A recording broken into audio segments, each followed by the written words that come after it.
ఒకసారి మీరు గుర్తించుకుంటే ప్రభుత్వం అనేది పెత్తందారీ వ్యవస్థగా ముందుకు పోయే రోజుల్లో నందమూరి తారక రామారావు గారు రాజకీయాల్లోకి వచ్చి ఒక చరిత్ర సృష్టించాడు. ఇలాంటి కార్యక్రమాలు చేయొచ్చని ఆ రోజు ఎవ్వరూ ఊహించలేదు.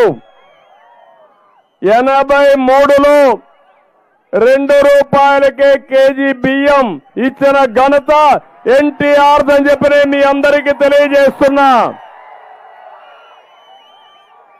అంతకు మునుపు కలువు ప్రాంతాల్లో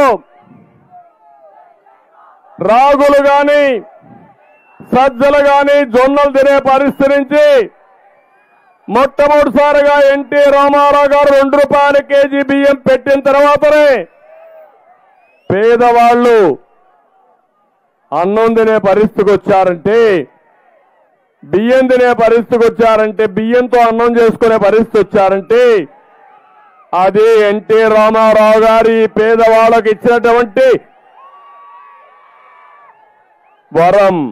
ఒకసారి మీరు గుర్తించుకుంటే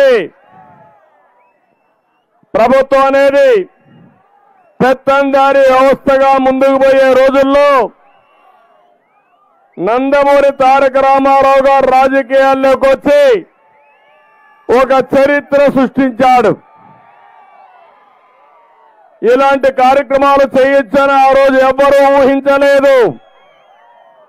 83లో ₹2 కేజీ బియ్యం ఇచ్చిన ఘనత ఎన్టీఆర్ అని చెప్పి మీ అందరికీ తెలియజేస్తున్నా.